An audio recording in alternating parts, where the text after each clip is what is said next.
Boa tarde, pessoas, tudo bem com vocês? Tenho certeza que tudo ótimo. Hoje nós estamos aqui para conversar um pouquinho sobre o tema empreendimento, sobre o tema relacionado aos empreendedores, e lembrando que o nosso enfoque aqui é sempre falarmos direcionado para os micro e pequenos empreendedores. Bom, primeiro eu quero contar uma breve história para nós entendermos melhor o nosso propósito aqui e a ideia do nosso propósito de hoje. Há algum tempo atrás eu participei de um encontro para empresários e empreendedores e foi muito interessante porque neste workshop, neste evento, teve várias atividades. Mas entre estas atividades ocorreram duas palestras que me chamaram muito a atenção. Nós tivemos a primeira palestra entre estas duas, a primeira palestra por um empresário, consultor empresarial, professor universitário, mestre. E ele falava sobre a postura do empresariado, sobre a postura do empreendedor brasileiro, e que o empreendedor brasileiro era alguém que não persistia, que era alguém que era um tanto desanimado, que errava bastante nas escolhas, e falou fez alguns apontamentos no tocante aos equívocos que o empresariado, os empreendedores cometiam. E eu, após assistir aquela palestra, era um consultor empresarial bastante conceituado, tanto que eu disse que era um mestre, professor universitário, mas o que me chamou bastante a atenção é porque neste evento foi aberto para algumas perguntas. E eu, por escrito, enviei uma pergunta até ele, que dizia mais ou menos assim: descobri que sou como o professor mestre. Percebo diversas problemáticas. Mas o que fazer diante das problemáticas? E logo abaixo eu escrevi uma frase que diz exatamente assim: não enxergo problemas, apenas busco soluções. Ele então leu aquela pergunta, assim, sem maiores atenções, deu uma resposta, ou melhor, não deu exatamente uma resposta, fez algum comentário sobre a pergunta, continuou falando mais um pouco, que precisa reavaliar, etc. e tal. Mas o que me chamou bastante a atenção foi que o próximo palestrante estava sentado assistindo comigo a palestra. E quando ele foi até adiante, ele se apresentou como vice-presidente da Federação das Indústrias de um estado em nosso país, e ele começou dizendo mais ou menos assim: eu discordo um pouquinho com o meu colega anterior. Eu acredito muito no empreendedor brasileiro. Eu vejo muita persistência, muita atitude no empreendedor brasileiro. Eu vejo muito acerto por parte dos empreendedores brasileiros. O que lhes falta são apenas apoio e conhecimento para realizar melhor aquilo que eles já realizam. E começou a discorrer então de modo que ele começara por fazer alguns apontamentos específicos no tocante a táticas de empreendedores, não se restringindo a falar de modo simplório: procure um organismo público que oferece auxílio ao empreendedor, que deve ser buscado também, como eu muito busquei. Estou aqui dizendo que foi através de um encontro promovido por estes organismos que eu participei e muito aprendi, e que, diga-se de passagem, que agradeço muito ao professor mestre, agradeço muito ao vice-presidente da Federação das Indústrias, por ter colaborado tanto com minhas riquíssimas reflexões, por terem colaborado tanto com o meu aprendizado, o qual eu estou aqui agora compartilhando com vocês. E aí então o vice-presidente da Federação das Indústrias começou a falar sobre a postura do empreendedor, o que ele deveria lançar mão, como ele poderia captar recursos, como ele poderia gerir estes recursos de modo que ele pudesse fazer de modo seguro, de modo igualitário ao tamanho do empreendimento que ele fazia. Enfim, ele foi discorrendo, inclusive com auxílio de um projetor multimídia, sobre várias posturas concretas que o empreendedor deve ter. E o que me chamou muito a atenção então, que agora estou fazendo este comparativo, é que o professor universitário mestre, ele apenas falou de alguns problemas e apontou algumas coisas que eram problematizadas, mas não falou, não apresentou nenhuma solução concreta. E já o vice-presidente da Federação das Indústrias, ou seja, alguém que geria algo de modo concreto e não estava exclusivamente posicionado dentro de um contexto de articulação teórica, ou seja, era um empresário também de fato, aquele que exerceu, aquele que fez uma trajetória real, tinha uma experiência real, não apenas acadêmica, não apenas teórica, tinha uma experiência real. Por isso eu percebi como ele tinha um profundo conhecimento de causa daquilo que ele falava. E é exatamente isso que nós estamos fazendo aqui. É exatamente isso que eu estou fazendo aqui. Estou falando em termos concretos. Não estou falando de minhas formações teóricas. Não estou falando de minha postura, de minhas produções como professor de administração de empresas, gestor de empresas e tecnologia. Enfim, eu estou falando também de minha trajetória como microempreendedor, como microempresário. E aqui então eu comecei a perceber que a diferença destes dois é que um possuía trajetória prática, concreta, havia realizado. E mais do que isso, ele estava realizado pelo trabalho dele, independentemente dos resultados. Embora ali agora ele assumira um posto de vice-presidente da Federação das Indústrias, o outro também era um professor mestre.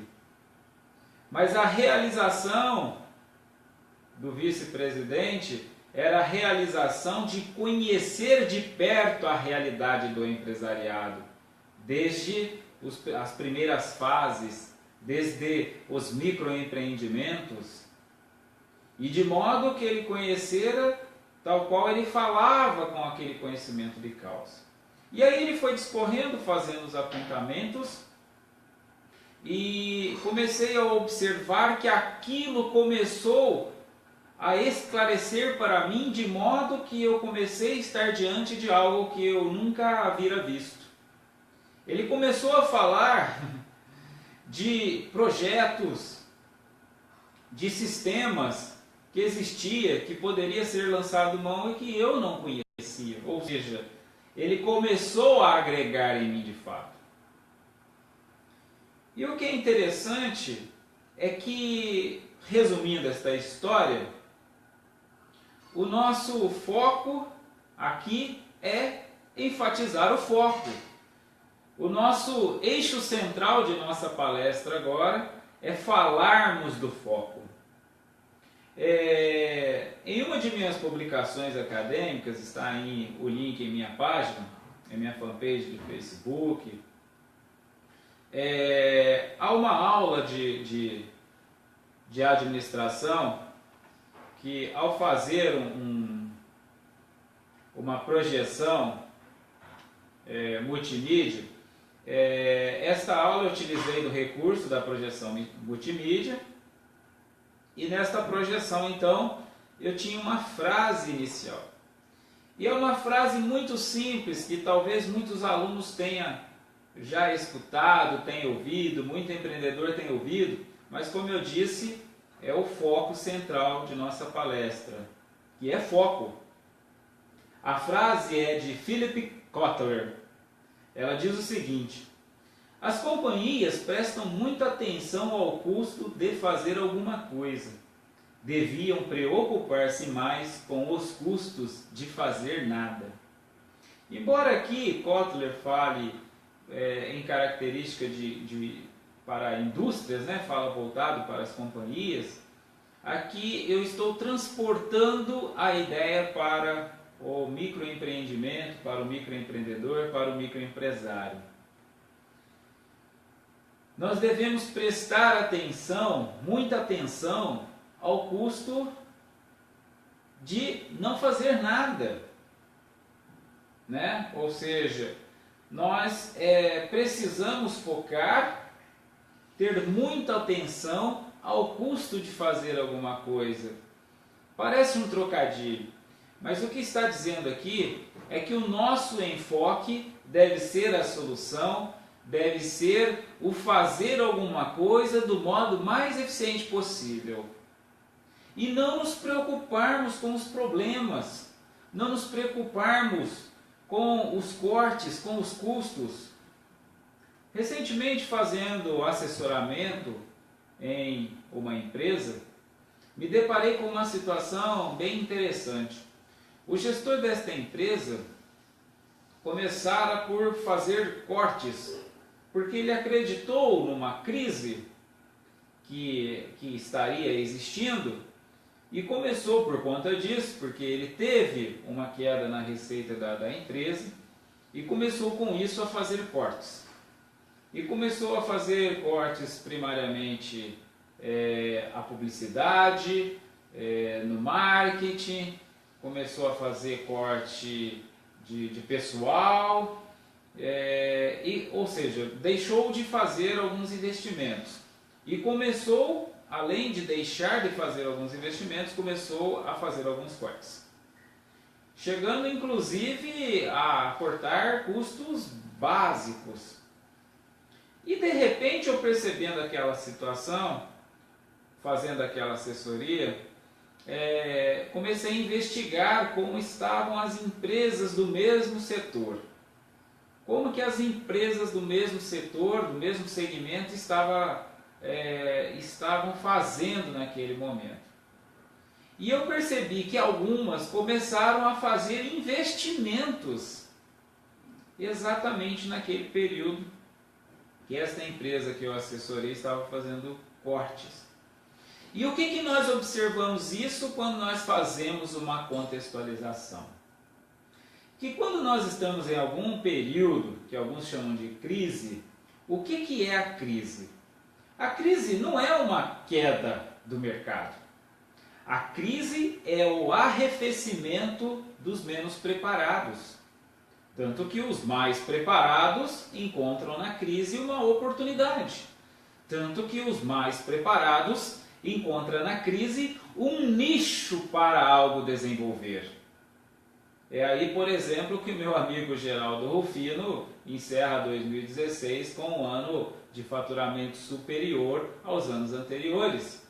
E aí nós nos perguntamos o seguinte: onde é a crise?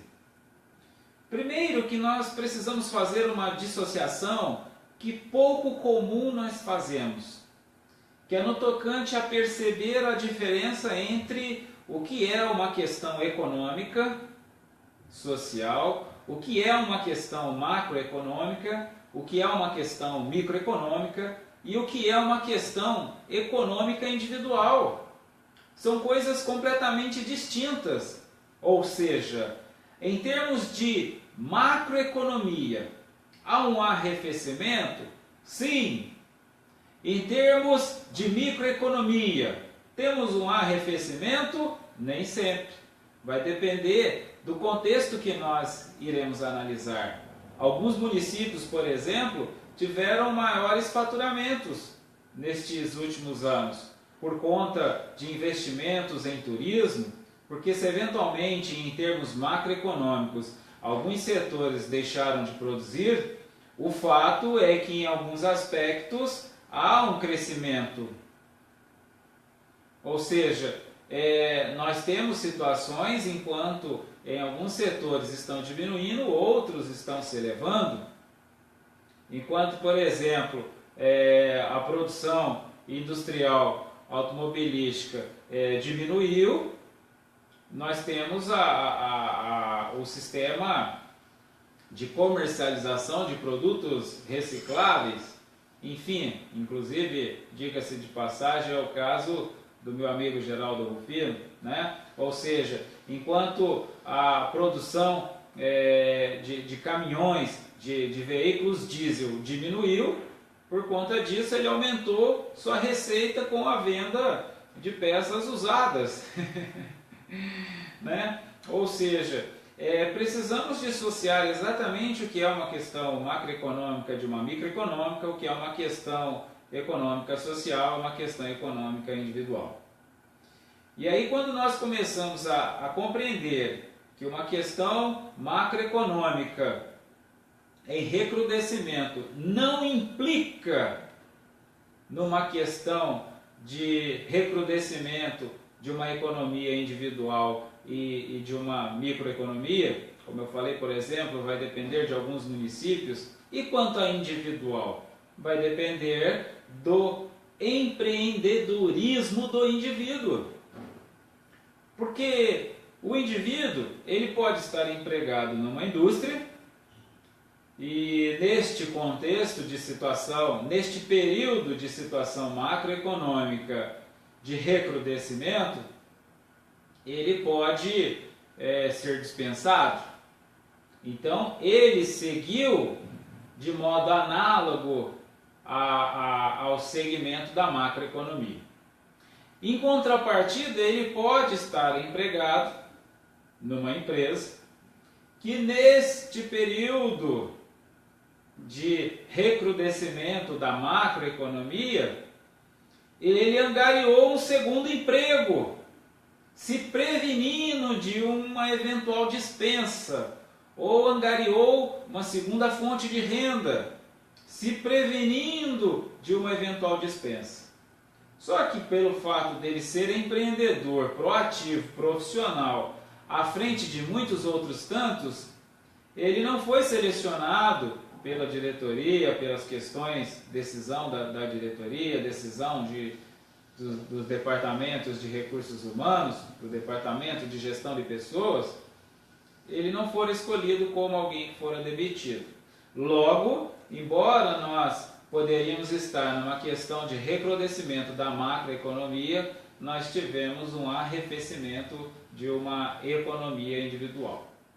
Percebe então que nós precisamos fazer estas dissociações porque nós somos agentes individuais quando nós vamos empreender. E que as questões, os indicativos macroeconômicos são meros indicativos. São estatísticas, são fatos, sim, mas não são fatos em sua totalidade. Na totalidade de cada indivíduo. Ela é uma totalidade dentro de um contexto macro. Eu produzi um artigo científico que fora publicado em diversos em revistas, fora publicado em algumas universidades, está também disponível na minha fanpage, onde nós fazíamos uma análise macroeconômica dos investimentos dentro de um município. E o que é interessante é que é muito claro e visível a relação completamente desvinculada de uma economia individual de uma questão econômica municipal. Principalmente hoje na era da informação, onde por vezes eu tenho falado em outras palestras no tocante às oportunidades de trabalho na era da informação. Eu tenho realizado algumas atividades, alguns serviços, alguns trabalhos, como eu disse em outros vídeos. O emprego tem se escasseado, não só no Brasil quanto no mundo, né? Isso é um fato. Os dados, as estatísticas, né? Os censos têm provado isso. Mas não tem censo que tem provado que o trabalho tem diminuído.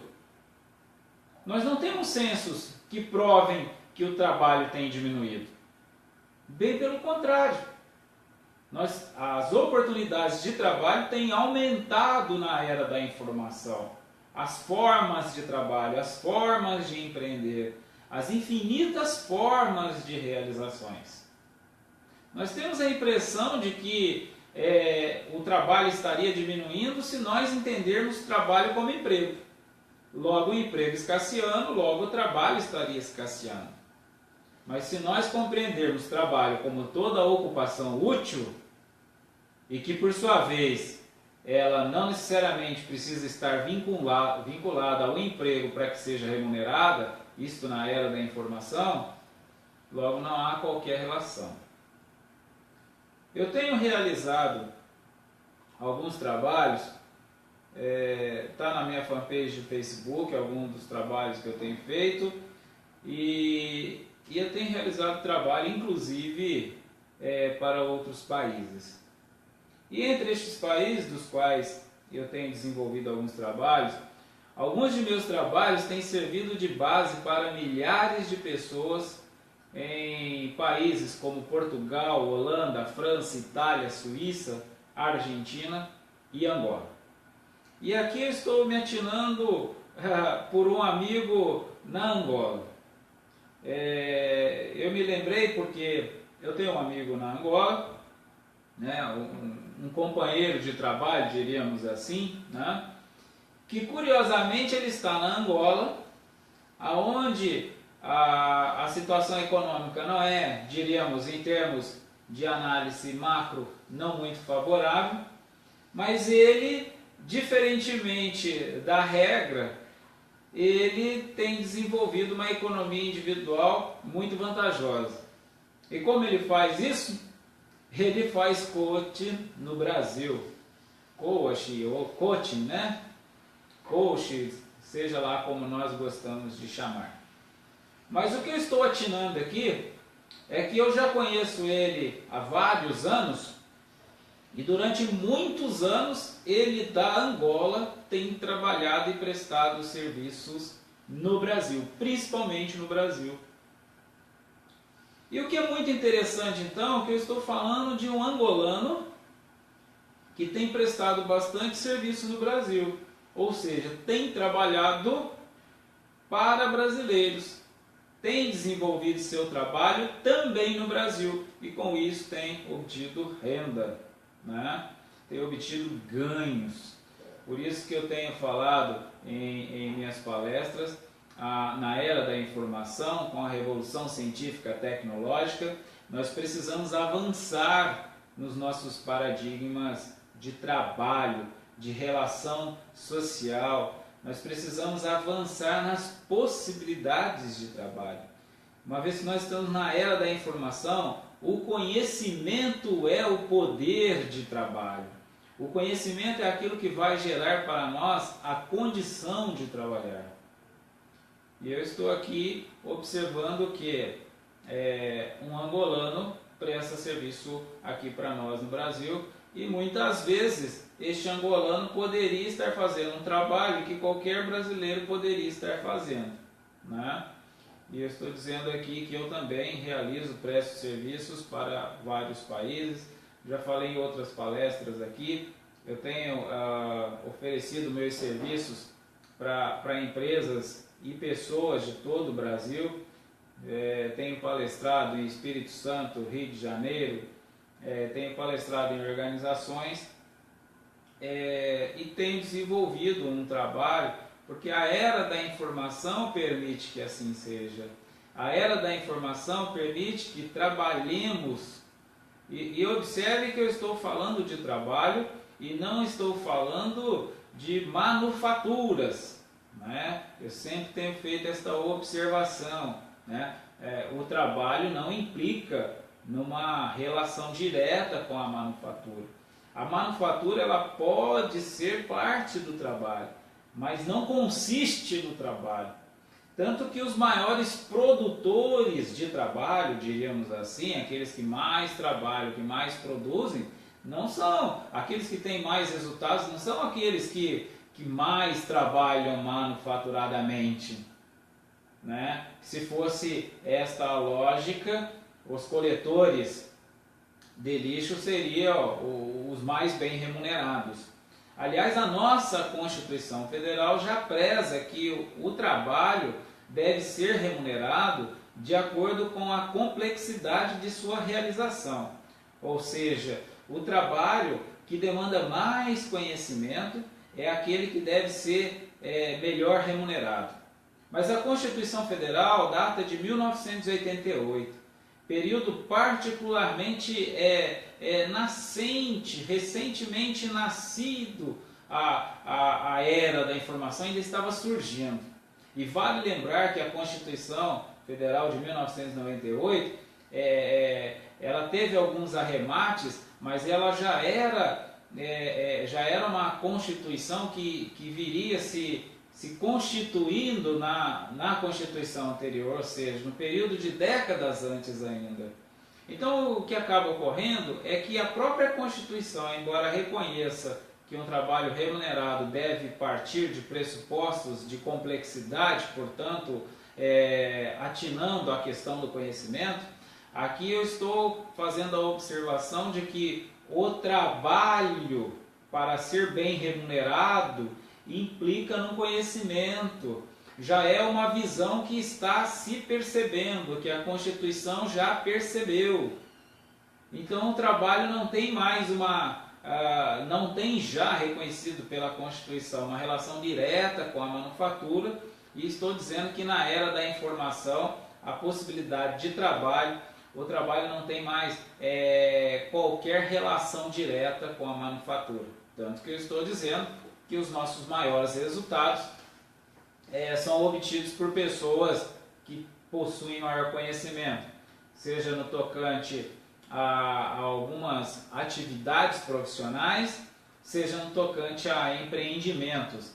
E aqui, por exemplo, eu poderia citar vários, como eu sempre cito, uma de minhas figuras especulares, Bill Gates, magnata filantropo, que criou a Microsoft junto de Paul Allen, desenvolveu toda aquela história da Microsoft e teve todos aqueles resultados que eu já comentei em outras palestras. E o que me chama mais atenção, e agora falando um pouco da qualidade de trabalho, porque eu comentei um pouco já sobre a vida de Bill Gates, o trabalho de Bill Gates, a história da Microsoft, em outras palestras, mas o que me chama muita atenção é a excelência na qualidade de vida de Bill Gates, que é aí que eu tomo como figura especular. Não pelo fato dele ter se tornado o homem mais rico no menor espaço de tempo em toda a história da humanidade, mas pelo fato que, além dele ter conseguido fazer isso, além de ter realizado um feito que trouxera uma revolução para a humanidade, ter sido um dos fatores fundamentais da revolução da humanidade, ele conseguir ainda com isso criar a fundação Bill e Melinda Gates, que é uma fundação filantrópica da qual, quando ele deixa a Microsoft, ele doa 99% das ações para a fundação Bill e Melinda Gates, se tornando a maior instituição filantrópica do mundo, que tem como uma de suas missões levar um terminal informatizado a cada ser humano em toda a parte do planeta. Olha que nível que nós estamos falando de projeto. E o que é interessante é que Bill Gates, quando estava à frente da Microsoft, ativo na Microsoft, diríamos de modo predominante, ele atuava na Microsoft nos dias de semana, segunda, terça, quinta e sexta-feira. E toda quarta-feira era o dia que ele atuava na fundação. E quando ele se ausenta da Microsoft, ele faz exatamente o inverso. Ele fica na fundação segunda, terça, quinta e sexta e passa praticamente a visitar a sede da Microsoft todas as quartas-feiras. Então eu estou falando, e quero voltar aqui para este enfoque, de Bill Gates, filantropo, de Bill Gates, colaborador da humanidade, de Bill Gates, aquele que conseguira um sucesso pessoal de modo magnanimamente astronômico. É algo sem explicações, sem definições. E é este ponto que eu queria enfatizar, que eu quero enfatizar em nossa palestra. Porque como eu venho falado por vezes, meu propósito aqui não é falar o que os livros acadêmicos já estão dizendo por décadas. Não é fazer aqui mais uma vez o papel de qualquer bom professor universitário, de escolas técnicas, de organismos públicos, paraestatais, enfim. Meu papel aqui, acima de tudo, é colaborar com o desenvolvimento do ser humano, mas que isso, por sua vez, atuante dentro de uma vigência, de uma sociedade do capital, precisamos entender em seu contexto as questões de relações de trabalho. E aqui, como o nosso tema é o empreender, observe que eu estou falando de um comportamento empreendedor dentro de um contexto de negócios e de um comportamento empreendedor, o qual eu chamo de empreendedorismo pessoal. É um modo de empreender pessoalmente. E que nós vamos começar a observar que os homens de sucesso, eles não são homens de sucesso porque fizeram um bom empreendimento empresarial ou um bom empreendimento de negócio. Eles fizeram, acima de tudo, um bom empreendimento pessoal. E que tudo mais fora consequência de seu bom empreendimento pessoal. E quando nós começamos a observar com esta forma de empreender, começamos a observar que o foco é o que nunca fora perdido de vista. Citando mais uma vez o meu amigo Geraldo Rufino, que eu sempre tenho citado, tenho falado para ele, inclusive, da destreza que eu observo na realização de todos os feitos dele, porque quando eu lembro aqui que a empresa de Geraldo Rufino faturara 50 milhões no último ano, é uma forma de definir apenas um homem de negócios, mas que isto é mera consequência de um grande homem, é mera consequência de alguém que nunca perdeu o foco, como ele sempre diz, o foco nas pessoas, o foco no ser humano, o foco, o sentido de qualquer feito que eu venha realizar. Para que eu preciso trabalhar? Seria esta a primeira pergunta. Nós estamos falando de possibilidades de trabalho, nós estamos falando de oportunidade de trabalho, mas acima de tudo, para que o trabalho? Então, este é o foco.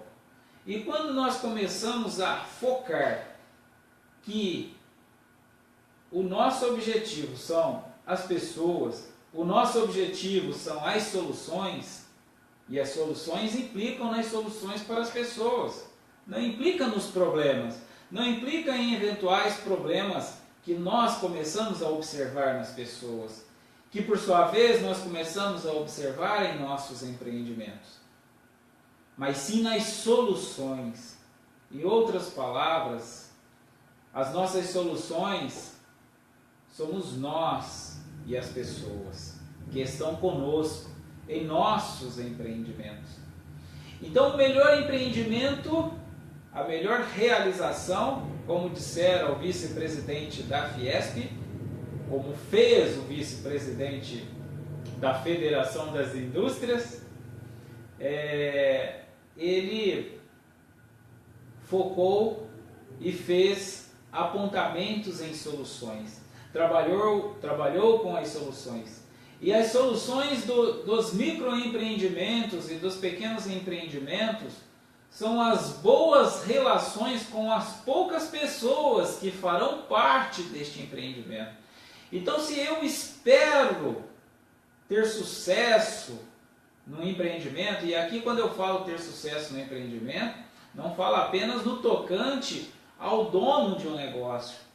Falo também para aqueles que farão parte deste empreendimento, que embora poderão ser contratados, precisam assumir a postura de que também são donos e proprietários daquele empreendimento, que fazem parte daquele empreendimento.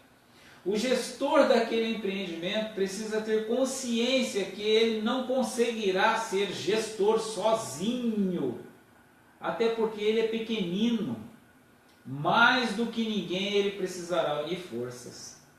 E de nada adianta ele buscar auxílio de forças externas, instituições financeiras, bancos. Ele precisa das pessoas que estão com eles.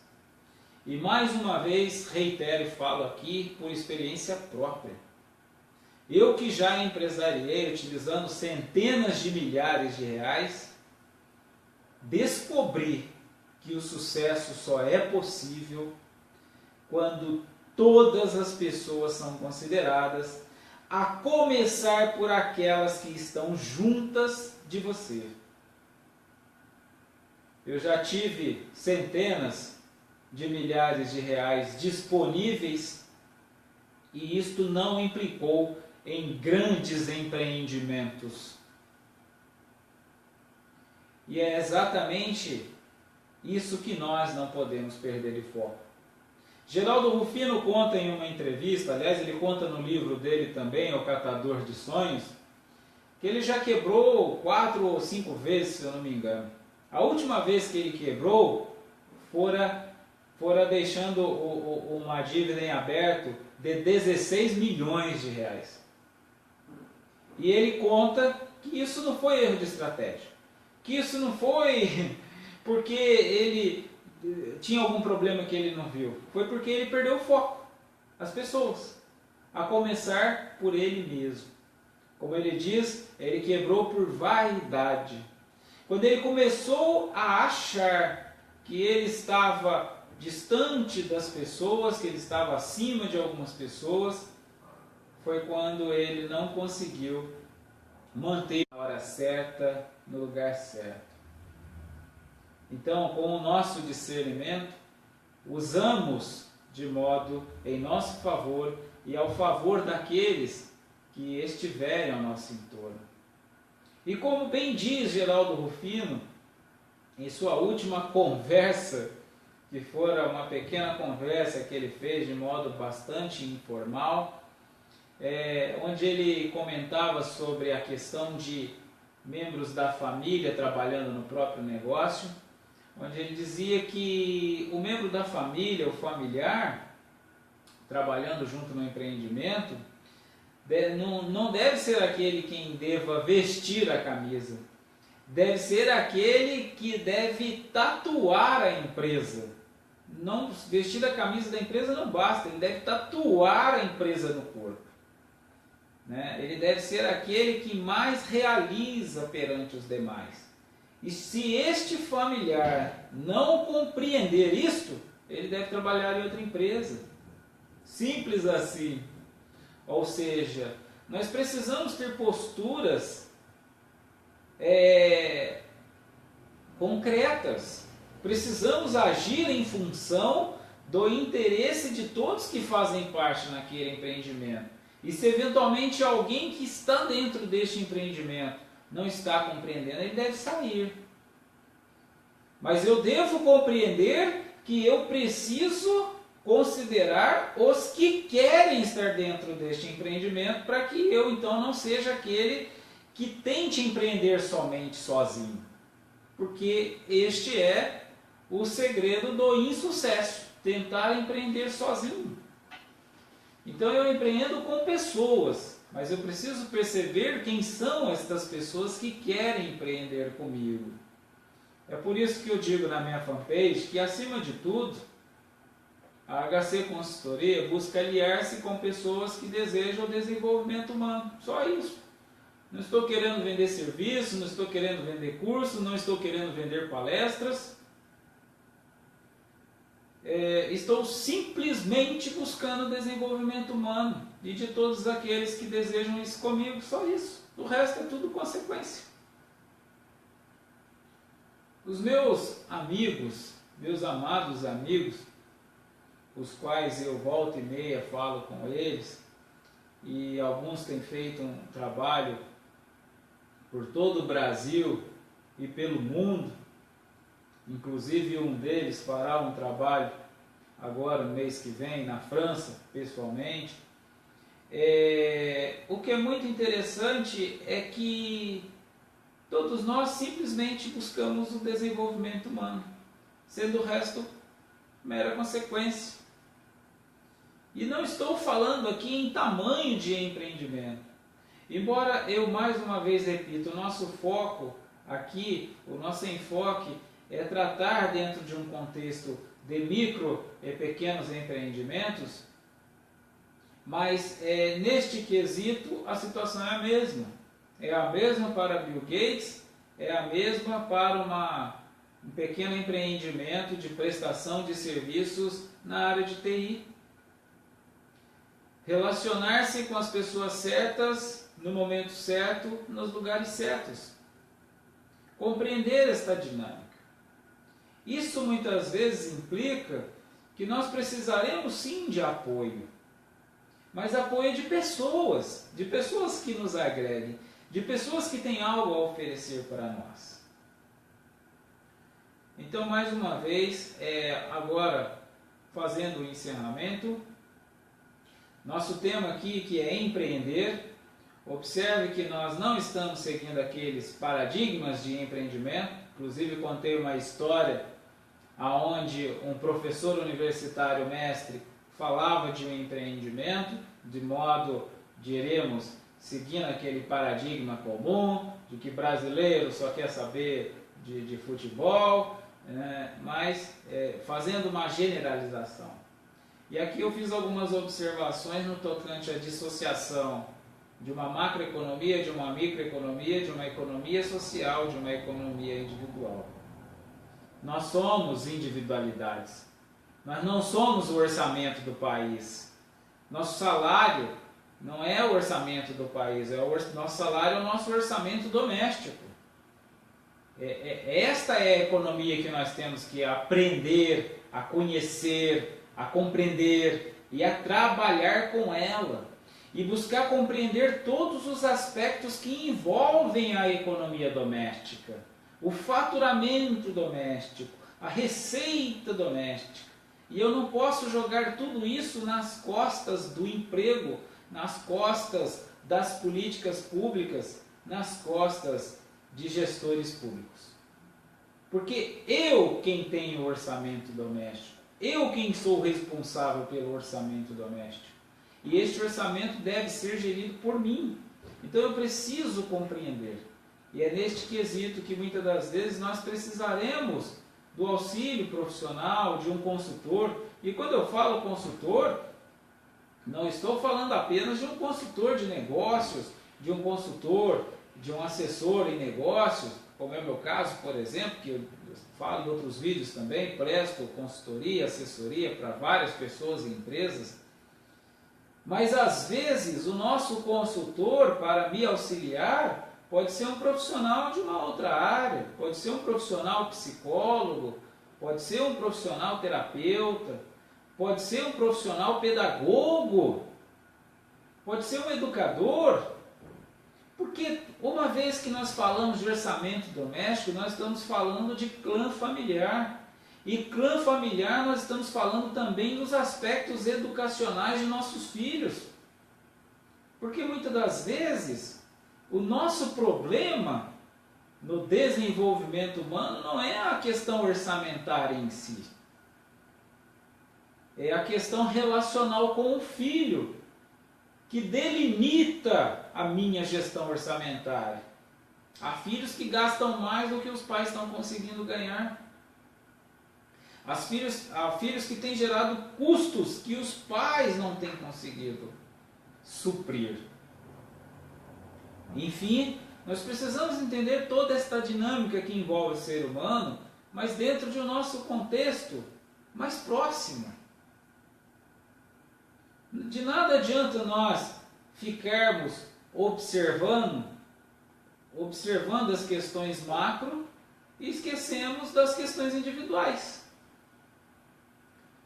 Na minha page de Facebook, eu observo que uma das figuras especulares que eu tenho é o grande economista Ricardo Amorim.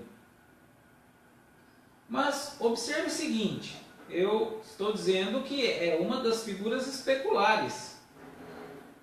Ou seja, é alguém que eu observo que tem um conhecimento de economia muito profundo.